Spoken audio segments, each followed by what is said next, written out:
A church full of grace. The News Church.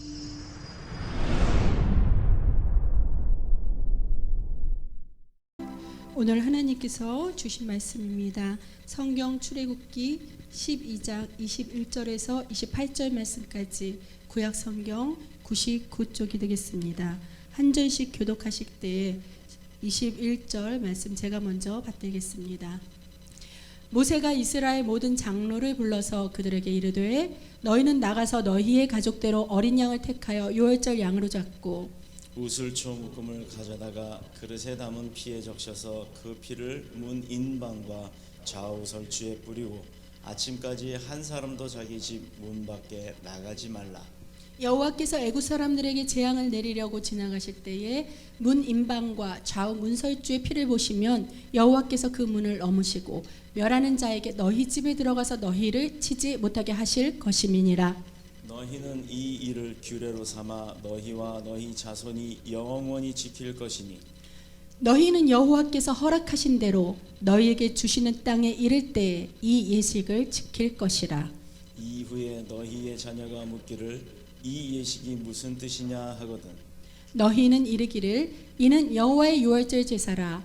여호와께서 애굽 사람에게 재앙을 내리실 때에 애굽에 있는 이스라엘 자손의 집을 넘으사 우리의 집을 구원하셨느니라 하라 하며 백성이 머리 숙여 경배하니라. 함께합니다.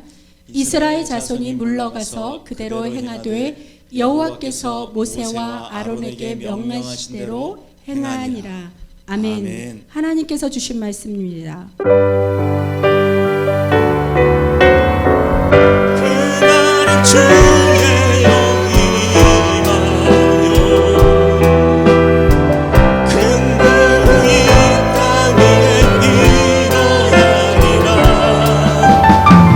모든 영혼의 일어날 때 주 예수를 부르는 자는 그날은 주의 영이 그날은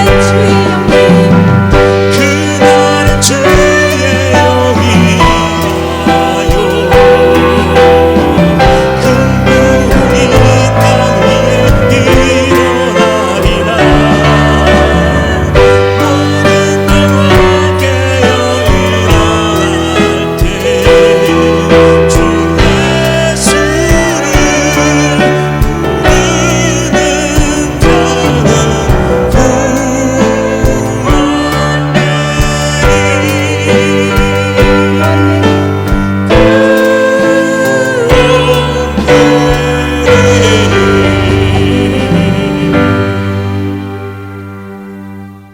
아멘.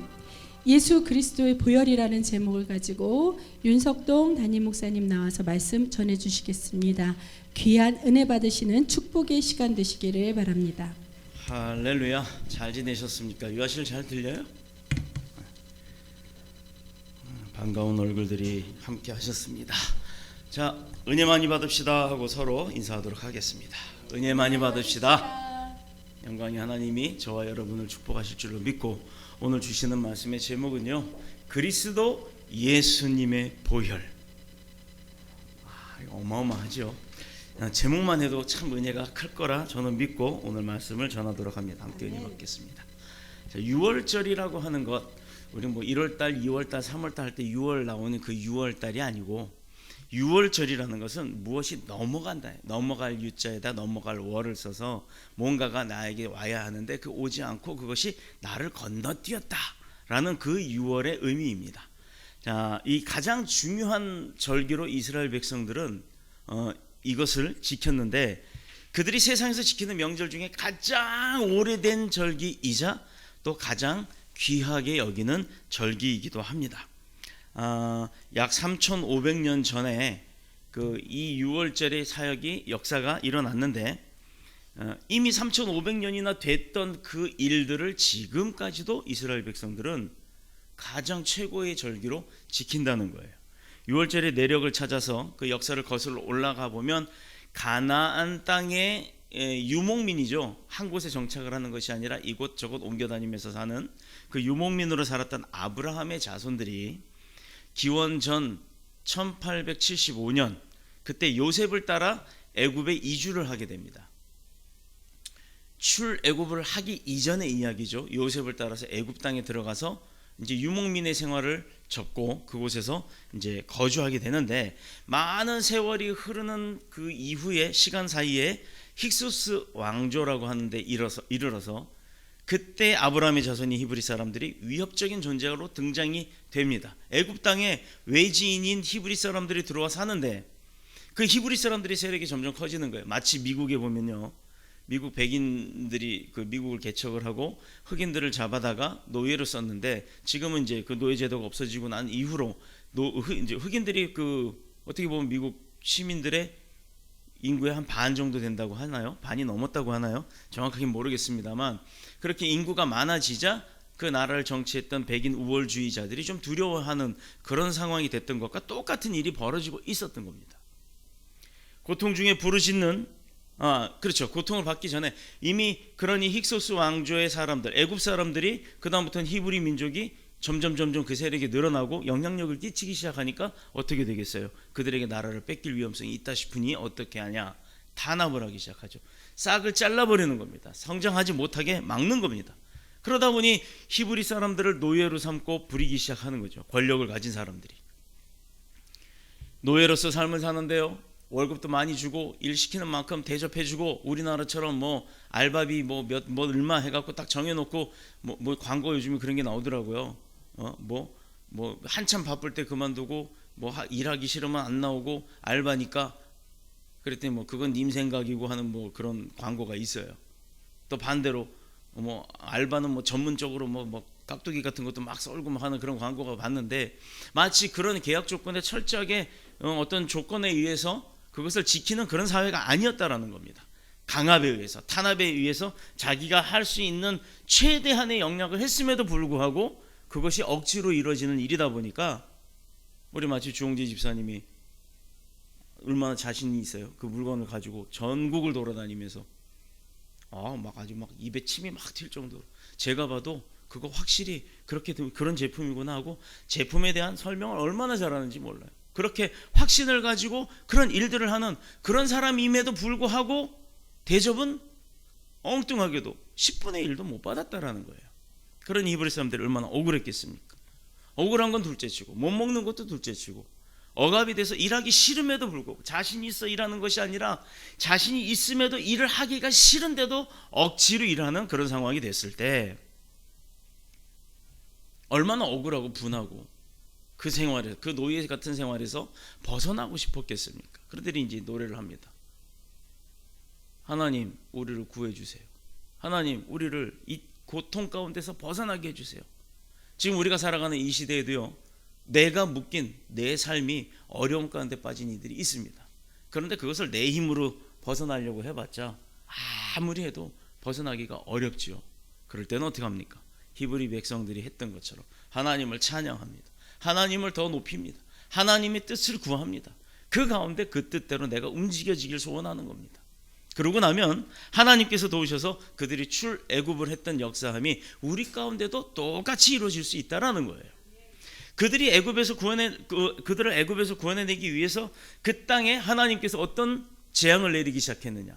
히브리 백성들의 기도만을 듣고 하나님이 재앙을 내렸을까요? 물론 하나님은 그럴 수 있습니다. 내 사랑하는 자녀들이 고생받는 것, 고통받는 것 싫으시니까. 그러나 그 전에 우리가 먼저 생각할 게 있어요. 하나님께서 이미 창세 이후에 인간들을 이 땅에 살게 하시고, 또 노아의 방주 사건 이후에 다시 구원을 하시고 다시는 심판하지 않겠다 약속을 하신 이후에, 그 무지개를 요즘 엉뚱한 데서 쓰죠. 그 약속의 무지개를 표징으로 보여가면서 약속을 하신 이후에 우리에게 뭐를 했죠? 아브라함을 통해서 뭐를 약속을 하셨습니까? 하늘의 별만큼, 아니 그거보다도 더 만큼 너의 믿음의 자손들을 이 땅 가운데 번성케 하리라 하는 약속을 하셨죠. 그런데 히브리 백성이 그 백성이잖아요. 그 아브라함의 자녀들, 아브라함의 백성들이 고통받는 소리를 딱 듣는 순간에 하나님께서는 아브라함에게 약속했던 것이 기억이 나신 겁니다. 그래서 즉시 응답을 하죠. 몇 가지의 재앙으로 10가지의 재앙을 애굽에 쏟아 붓습니다. 이스라엘을 인도하여서 약속의 땅 가나안으로 이제 가게 되었어요. 드디어 하나님이 인도하십니다. 누굴 통해서? 모세라고 하는 사람을 통해서 이제 이스라엘 백성을 출애굽하게 합니다. 애굽 땅, 지금의 이집트에서 벗어나게 하는 거예요. 클라이맥스에 해당하는 부분이 그 출애굽하는 많은 여정과 과정이 있고, 그다음 요단강 건너서 가나안 땅에 들어가기 때까지 그 40년이라고 하는 광야의 세월. 우리 아까 주의 보좌로 나아갈 때 할 때 나왔던 그 빨간 모래사장 같은 그런 장면이 보이잖아요. 그게 바로 광야예요. 그 거리 먹을 거 풀 한 폭이 진짜 없어요. 그런데 낮에는 막 한 4, 50도 올라가죠. 밤에는 영하 10도까지 떨어지죠. 그런 곳을 40년 동안 지나갑니다. 우리 한결이처럼 조그만 아이가 출애굽하자마자 태어났어요. 그 아이가 나중에 커다가 광야 생활을 하면서 걸어올 때 애굽에 가나안 땅 들어갈 때쯤 되면 40살이 됐다는 얘기예요. 그 40년 동안 태어나면서 그 광야 생활을 한 사람은 광야의 전문가가 됐겠지만 이 온 세상이 광야가 다인 줄 알았을 겁니다. 짐승이나 사람을 가리지 아니고 모든 집안의 장자를 없애는 마지막 이 10번째 재앙을 통해서 하나님은 애굽을 굴복시키고 이스라엘 백성들을 출애굽시키게 하셨습니다. 그런데요, 이 마지막 재앙이 문제였던 거예요. 집안의 모든 장자들에게, 그러니까 첫째들에게 임하는 거죠. 죽음의 재앙이 온 애굽 땅에 안개가 끼듯이 임할 때 그 직전에 하나님이 그 땅 가운데 애굽 사람만 있었나요? 히브리 민족도 있잖아요. 그러니 히브리 민족이 내 백성을 구해야 되는데 방법을 이제 알려주죠. 하나님의 방법이 얼마나 사람이 생각하고 달라요. 하나님은 이스라엘 보호하시기 위해서 모세를 통해서 한 가지 명령을 했습니다. 잘 아시다시피 가족 단위로 양을 잡아서 고기는 불에 구워서 무교병과 누룩 넣지 않은 그 우리 요즘은 말하는 화덕 피자? 화덕 피자의 그 이렇게 빵 같은 그런 거예요. 그만해요. 실제 이만해 갖고 지금 화덕 피자는 바삭바삭이나 하지. 이스라엘 그 무교병은 뭐라 그럴까요? 부침개 정도? 부침개를 좀 어떻게 보면 기름 안 넣고 구웠다라는 느낌? 그런 정도. 그런 무교병과 함께 그 양고기는 불에 구워 먹고 피를 집의 문설주, 그러니까 문의 설주, 그러니까 설주가 뭐냐면 지금 우리 중간문 보면 양쪽 기둥에 이렇게 경칩이라고 하는 게 붙어 있잖아요. 그 경칩을 붙여주는 기둥을 갖다가 설주라 그래요. 그 오른쪽 왼쪽에 설주에 발라라 이 말입니다. 애굽 땅에 그렇게 바르면 임방은 뭐냐면 우리말로는 문지방. 그러니까 우리는 문지방 하면 바닥을 얘기하잖아요. 요즘 아파트들은 문지방이 없어요. 그러나 문지방의 위쪽도 문지방입니다. 원래 그거를 성경에서는 임방이라고 얘기를 하죠. 그러니까 결국은 바닥을 뺀 벽면과 위쪽 디귿자로 그 양의 피를 발라놔라 이거예요. 그거에 본따서 무당들이 뭐 하는 줄 아세요? 입춘대길에 그 노란 종이에다가 탁 피를 바르는 거예요. 참 베끼긴 참 잘 베껴. 그러니까 효과가 있겠어요? 가짜인데. 우리가 이런 지혜를 잘 이제 알고서 일을 해야 됩니다. 뭐든지 그 무당들이 닭피를 거기다 바르는 이유는 어디서부터 유래가 됐냐면 중국에서부터 유래가 된 거예요. 그 구마 의식에 귀신을 쫓는 의식에 닭피를 노란색 종이에다가 겨자물 들인 종이에다가 하는 겁니다. 제가 무당집에서 살아봐서 알아요. 자, 애굽 땅에 온 집안에 재앙이 들어오는데 그 재앙은 첫째, 동물도 마찬가지예요. 첫 번째로 난 소산물은 다 죽여버리겠다. 그런데 그 문과 임방과 설주에 이렇게 양피를 발라놓은 곳은 내가 건너가겠다. 그래서 유월입니다.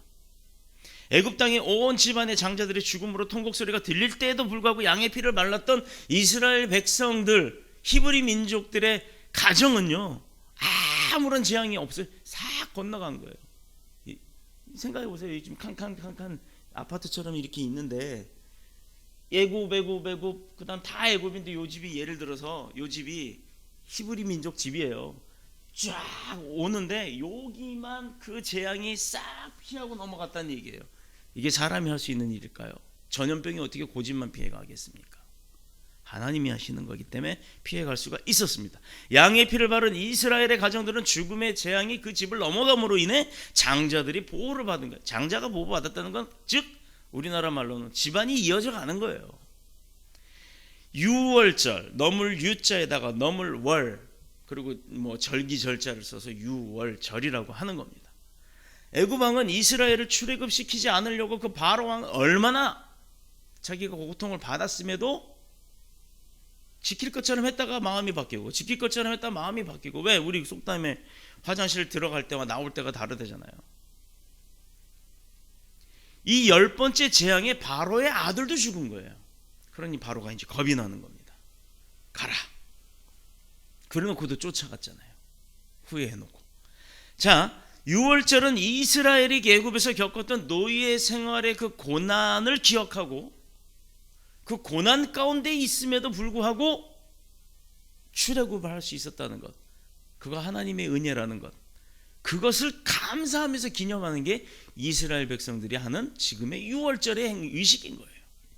저도 이 건물을 여기 공사를 하면서 2달 동안 이 안에서 울기도 하고 혼자 깔깔대고 웃기도 하고 혼자 신나서 춤도 추고 뭐 막 한 번도 이게 그 많은 공사를 하면서 어디 하나 다쳐본 적이 없어요.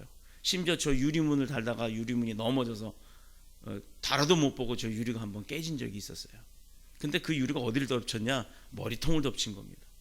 저게 엄청 무겁더라고요. 저 혼자 들기도 너무 힘들었는데 그렇게 머리를 치고 유리가 깨졌음에도 불구하고 어디 하나 빵꾸가 난 피 하나 한 방울 나지 않았어요.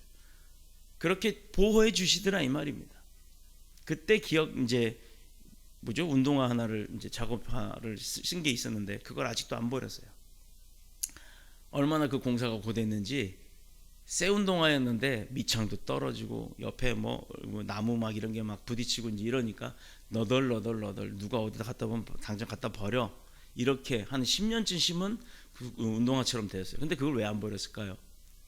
혹시라도 저도 사람인지라 마음이 변할까봐. 그 운동화를 보관하는 이유는 제가 그 운동화를 신발장을 열고 볼 때마다 그랬지 그 감사함, 초심을 잃지 않고자 하기 위해서 그 운동화를 보관해 놓은 겁니다. 어떤 의미로는 중동의 회교도들에게 둘러싸여 있는 이 아랍 국가들이 참 많은 그곳에, 아라비아 반도 이렇게 넓적하게 디귿자 형태로 생겼잖아요. 그리고 지중해가 있고 그 위에 조그만 땅, 요르단 그 큰 땅 옆에 정말 손가락 마디 하나도 안 될 만큼 작은 땅, 그렇게 중동 회교도 국가에 둘러싸여 있는 손바닥만한 이스라엘 나라, 그 나라가 지금까지도 막강한 나라예요. 그 나라가 핵도 가지고 있어요. 수 없는 전쟁에서 싸워 이기며 이스라엘의 독립을 유지하고 있는 그것은 어떤 이유일까요?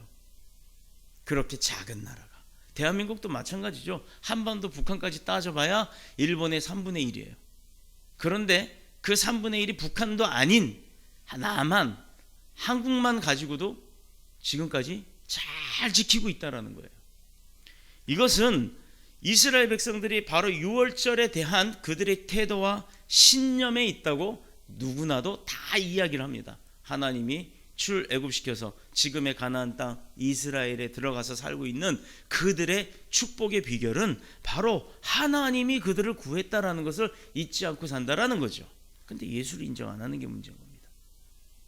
그 하나님이, 그 예수님인데 예수를 사람으로만 보고 있다라는 거예요. 자, 중요한 사실은 예수님도 이 유월절을 아주 귀하게 여기고 어린 시절부터 기념하셨고, 그리고 제자들과 마지막 만찬 때에도 십자가의 죽으심도 그 유월절 기간 안에 이루어졌다라는 거예요. 자, 우리는 지금 사순절 기간이라고 합니다.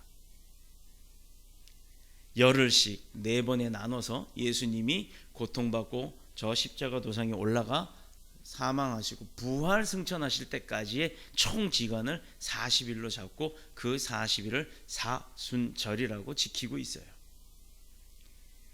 이런 사실은 예수님이 십자가의 죽으심을 통하여서 만민, 모든 백성, 믿는 자 안 믿는 자 누구든 다 사랑했기 때문에 그들을 위해서 돌아가신 거예요. 그러면 누군가가 나에게 그렇게 은혜를 베풀면 사람한테도 우리는 감사함을 표현하고 고마움을 표현하죠. 심지어는 그 사람의 종이 되기도 합니다. 그런데 하물며 하나님이 조건 없이 그렇게 해주셨는데 믿는 자들만 하나님의 백성인가요? 믿지 않는 자들도 빨리 되돌아와야 하는 게 원칙인 겁니다.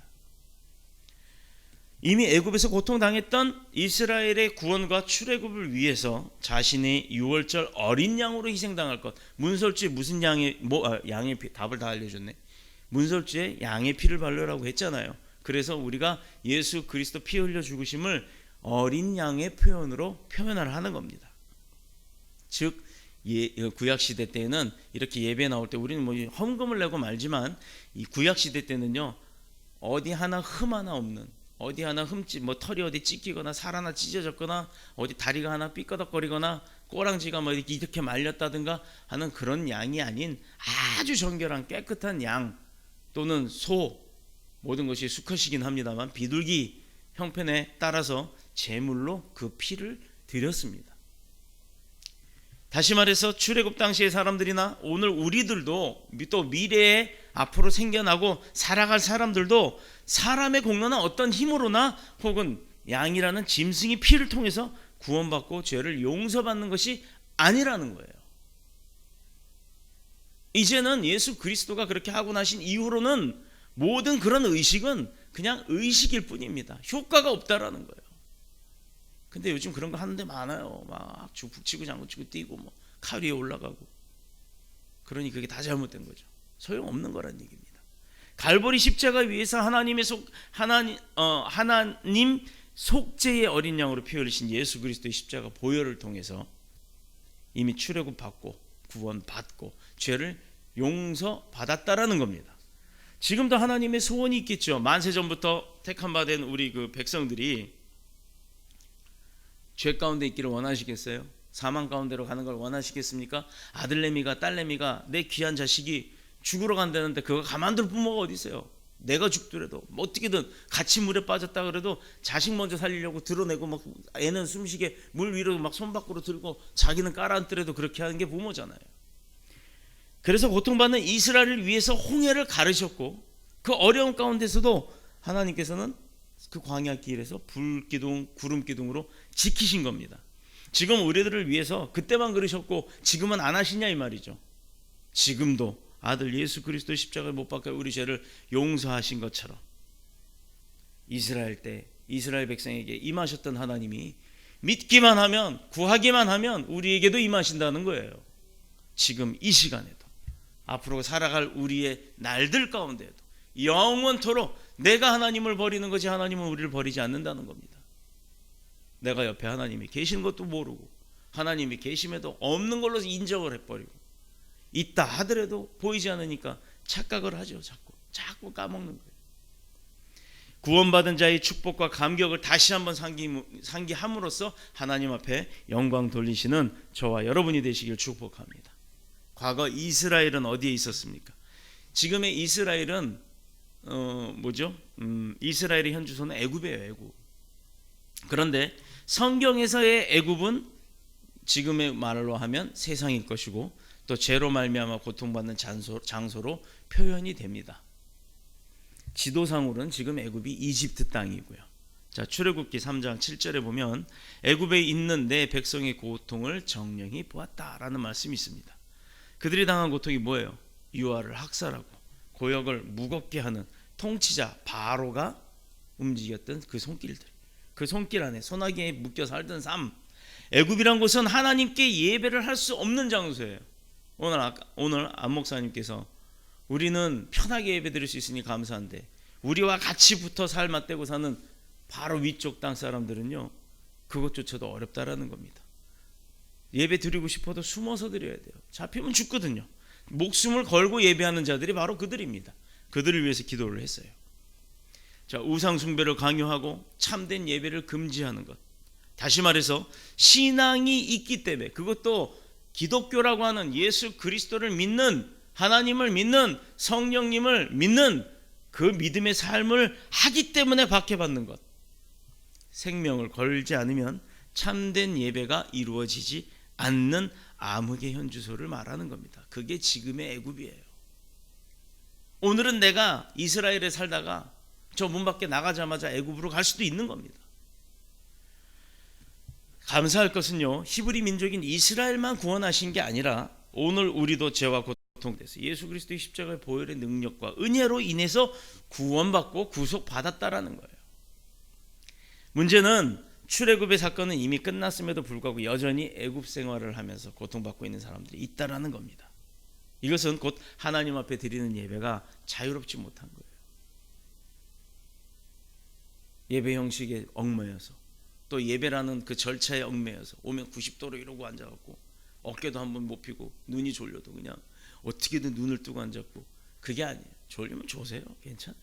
옆 사람 방해만 안 되게 주무시면 돼요. 목마르면 물 마시는 거고. 왜 아버지 집에서 내가 편하게 지내는데 그게 뭐가 잘못됐습니까? 어떤 모습으로, 어떤 마음으로, 그건 중요하지가 않습니다. 주님 앞에 왔을 때는 정말 오늘 이 예배 내가 나와서 아버지 만나고 가겠다, 그 마음이 제일 중요한 겁니다. 분명한 사실 한 가지는 하나님께서는 예배를 방해하는 그 어떤 환경과 조건도 결코 기뻐하지 않는다는 거죠.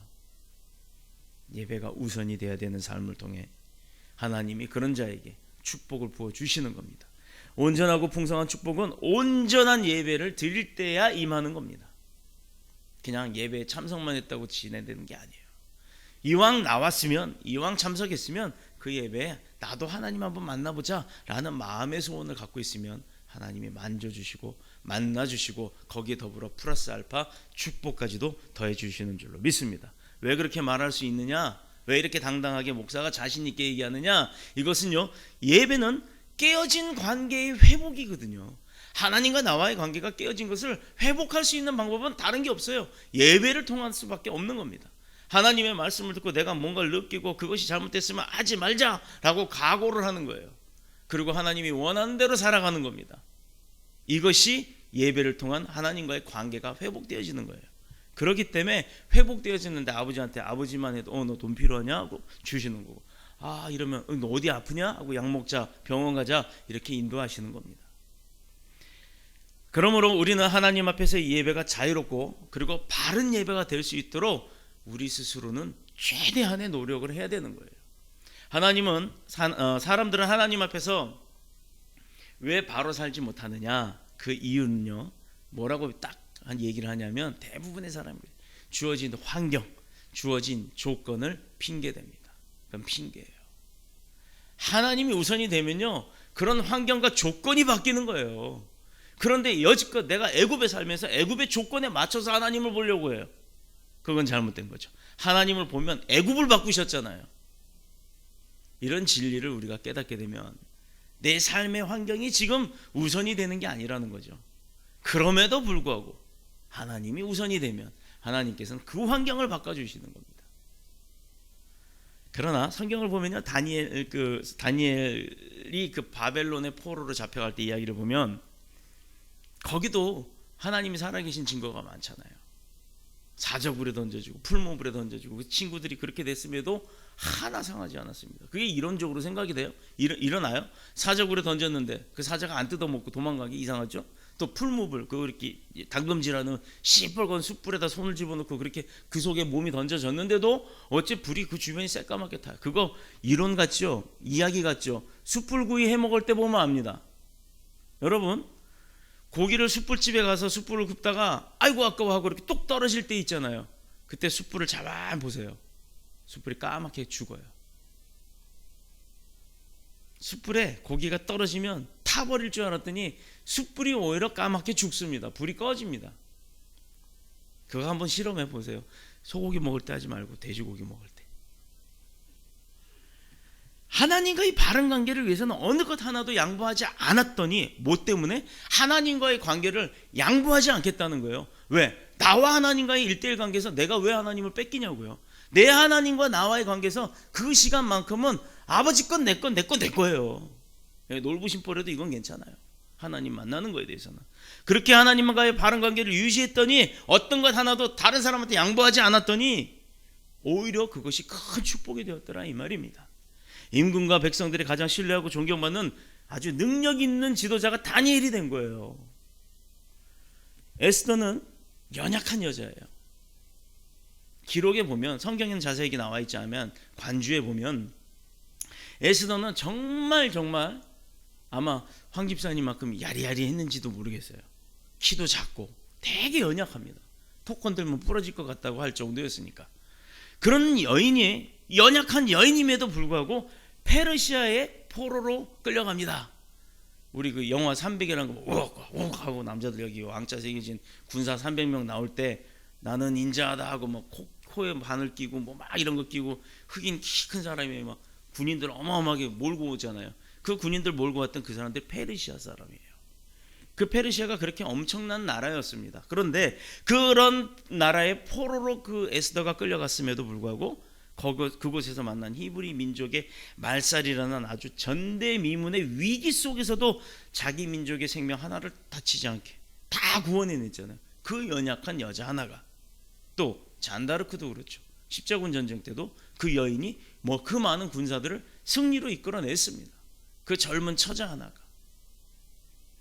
이거는요, 연약한 자일수록 하나님이 쓰신다는 거예요. 내가 강해서 쓰는 게 아닙니다. 다 가졌다고 쓰는 게 아닙니다. 나 없지만, 부족하지만, 모자라지만 그거 필요한 거 하나님이 다 채우시고 쓰시겠다는 거예요. 그러면 축복받는 비결이 여기 있잖아요. 내가 필요한 게 있어요? 하나님이 하세요. 그러면 하나님이 그거를 하기 위해서 다 채우신다는 거예요. 이게 하나님이 하시는 거고 하나님이 주시는 거죠. 내가 얻는 게 아니고 내가 채우는 게 아니라는 겁니다. 우리의 삶이 그런 거예요. 이것은 에스더 그녀에게 특별한 능력이나 정치적인 수완이 있었던 것이 아니라 오직 한 가지, 하나님의 중심이 된, 하나님을 향한 중심이 된 그 사람의 삶이 흔들리지 않는 믿음으로부터 일어나진 능력이라는 거예요. 능력. 요셉은 애굽에 노예로 풀려갔어요. 그것도 형들이 팔아먹었어요. 그 요셉이 얼마나 승질나겠습니까?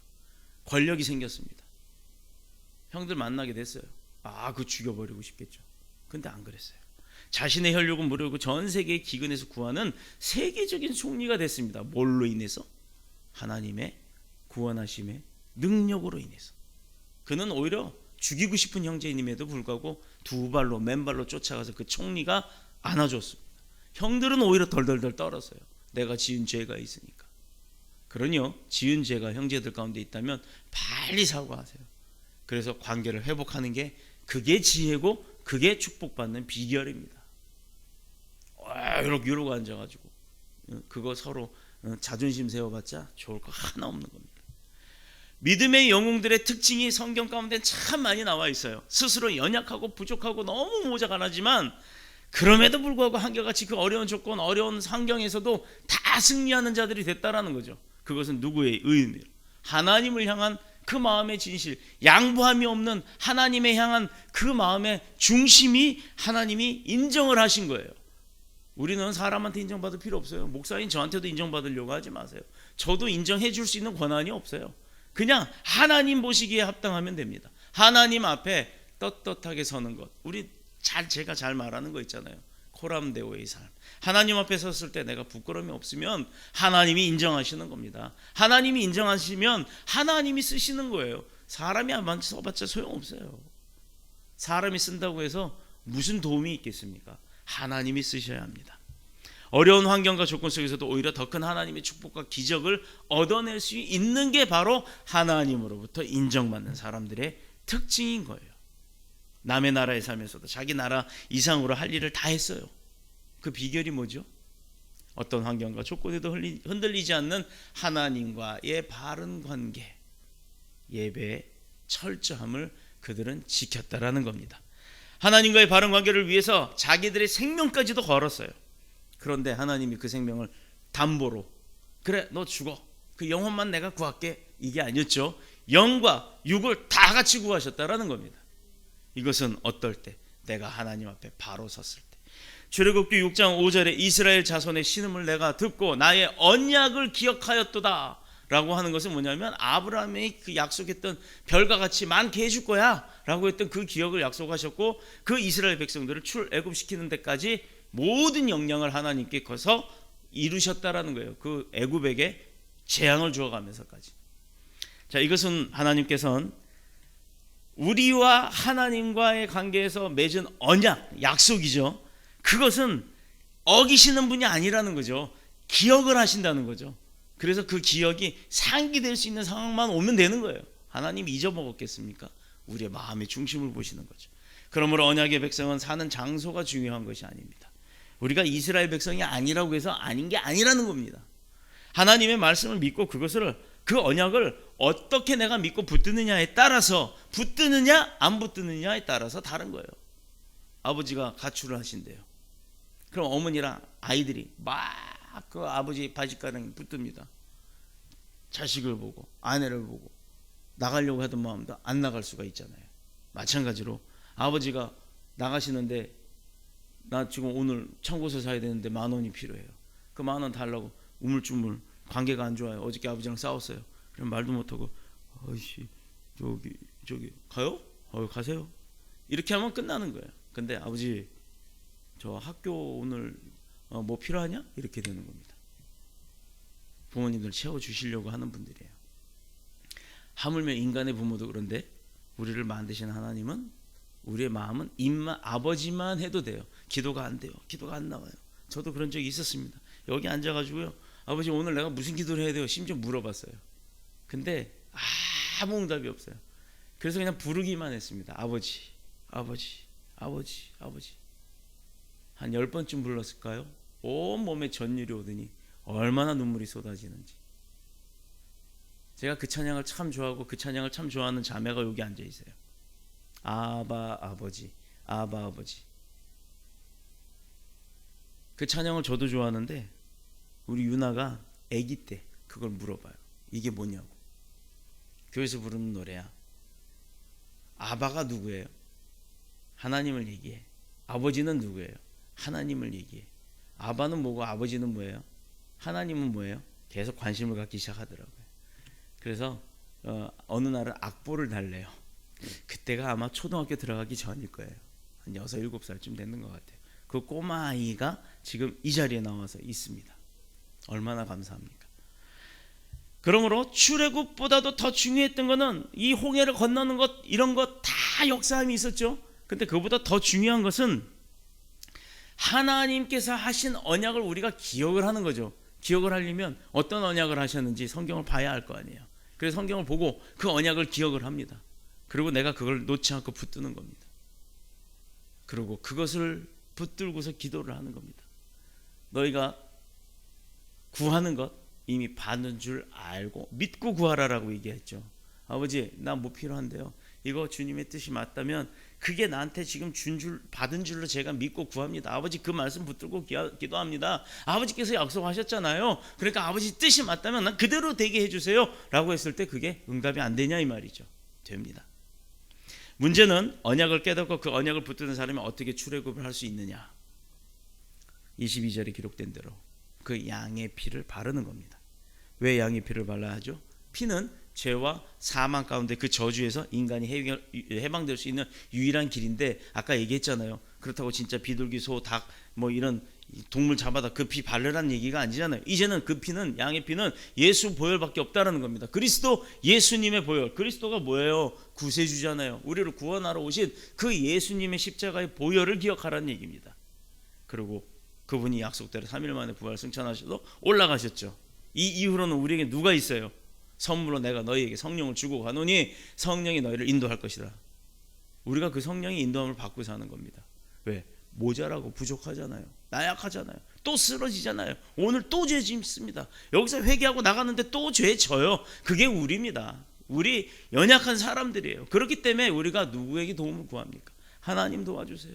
하나님 성령님 통해서 나를 인도해 주세요. 내가 여기로 자꾸 가고 싶은데 이거 가면 안 되는 거 아는데 몸은 가요. 그러니까 정신이, 고개가 확 돌아가게, 이쪽으로 가게 하나님 날 인도해 주세요라고 이야기하는 겁니다. 누굴 만나야 합니다. 오늘 이 사람 만나서 어떻게 얘기를 합니까? 하나님 저는 생각이 안 나요. 그러나 주님 만났을 때 역사하심이, 그 성령님이 나를 통해서 그 사람에게 설득을 할 수 있도록 주여 도와주세요. 이렇게 하면 설득이 되는 거예요. 나는 아무 말 한 것 같지 않은데 그가 벌써 마음에 확신을 갖게 되는 겁니다.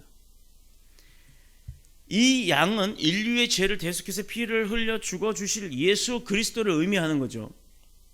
양의 피가 효험이 있는 게 아니에요. 예수 그리스도의 피가 그들과 또 이스라엘 백성 그들과 우리와 또 우리 후손들, 모든 죄와 사망에서 구원해내는 것입니다. 요한복음 14장 6절에 내가 곧 길이요 진리요 생명이니 나로 말미암지 않고서는 아버지께로 올 자가 없느니라 라고 얘기했죠. 그래서 우리는 예수 그리스도를 통해서 가는 거예요. 이것은 예수만이 구원의 길이요 축복의 길임을 밝히는 것입니다. 오늘 본문에서 보시는 기준이 뭐죠? 집의 모양이나 가치나 혹은 위치가 아니라는 겁니다. 우리가 지금 어떤 상황에 어느 자리에 내가 돈이 많고 적고 못 배웠고 이런 거 중요하지 않다는 거예요. 지금 이 자리 예배하는 곳에 나와 있는 것, 이것이 중요한 겁니다. 오늘의 말씀 가운데서도 주님께서 어떤 축복을 주실지 우리는 알 수가 없어요. 세 가지만 얘기하고 마치도록 하겠습니다. 하나님께서 어떤 사람에게 축복을 줄 것이냐, 어떤 사람이 훌륭한 인격의 소유자이냐, 이것을 간주신다는 거예요. 견주신다는 겁니다. 사무엘상 16장 7절에 나 여호와는 뭐를 보느니라? 중심을 보느니라. 내 마음이 어떤지를 본다 이겁니다. 몸은 와 있으나 마음이 집에 있는 냉장고 안에 아이스크림에 가 있다면 그건 이미 끝난 거예요. 아이스크림이 목적이 되면 안 되는 겁니다. 이곳에 왔으면 말씀은 귀에 안 들리고 졸려요. 그래도 그냥 마음만큼은 내가 왔는데 예수님 만나고 가야 되지 않겠어? 오기로라도, 내가 그랬잖아요, 남한테 뺏기지 않는 그 오기로라도 예수님 만나야 된다라는, 즉 사람의 인격 속에, 그 심령 속에 예수님의 보혈의 피가 흐르느냐 안 흐르느냐, 그걸 보시겠다는 겁니다. 사울 왕은 세상적으로 너무나 훌륭한 왕이었죠. 그러나 그는 예수 그리스도 예수쟁이들을 다 잡아 죽이는 왕이었어요. 그랬던 그가 예수님을 만나고 그 안에 예수 보혈의 피가 흐르고 난 이후에 어떻게 바뀌었어요? 예수 그리스도 예수쟁이라고 하는 사람들을 잡아 죽이던 왕이, 그 왕권으로 죽이던 사람이 어떻게 해요? 예수 그리스도를 증거하러 다닙니다. 제가 한때 그랬습니다. 공수부대 하사 때였죠. 휴가를 나왔어요. 우리 병 하나가 저기 서울 여의도에 이따만한 그 교회 가면 무슨 목사님이 있는 그 교회가 있는데 거기 얼마나 은혜가 되는지 막 아픈 병자도 낫고 그런데요. 궁금했어요. 그래? 알았어. 내가 거기 가고 어디냐 했더니 여의도 순복음교회를 얘기를 하는 거예요. 군복이 얼마나 멋집니까? 그때는 우리 스프링도 있어요. 척척척 소리 나는. 그리고 세무 구두에다가 아주 멋지죠. 베레모 탁 쓰고 들어갈 땐 벗으니까 딱 벗었고 얼마나 또 그 각 잡는다고 어깨다가 탁 꺾고서 이러고 척척 들어갔습니다. 세신자네요. 세신자가 뭔지 몰라서 그냥 처음 나왔습니다. 그랬더니 그 자리에 인도하는데 딱 그 원형으로 이렇게 반원형으로 된 가운데입니다. 조영기 목사님이 이러고 나중에 막 축도할 때 거기는 통성기도를 해요. 통성기도를 하겠습니다. 그때부터 막 올랄랄랄랄라 빌랄라 볼랄라 뭐 아프리카 뭐 막 별의별 말이 나와. 처음에 앉아있다가 이게 뭐지? 이것들 이상해. 이것들 미친 거 아니야? 그 생각이 들기 시작했어요. 벌떡 일어납니다. 거기서 외쳐대봤자 들리지도 않아요. 그 많은 한 10,000명 되는 사람들이 막 기도를 하는데 그 속에서 이것들 다 미친 것들 아니야! 이러고 돌아서서 나온 사람이 저입니다. 마치 사울왕이 예수쟁이들 다 잡아 죽여! 했던 그 모습이었어요. 왜? 적성에 안 맞았거든요. 그런데 그런 제가 그것도 부부싸움하고 억울해서 예배당 가가지고 지하성전에서 불 꺼놓고 혼자 앉아갖고 하나님 아시잖아요. 내가 이거 억울하잖아요. 내 잘못 아니잖아요.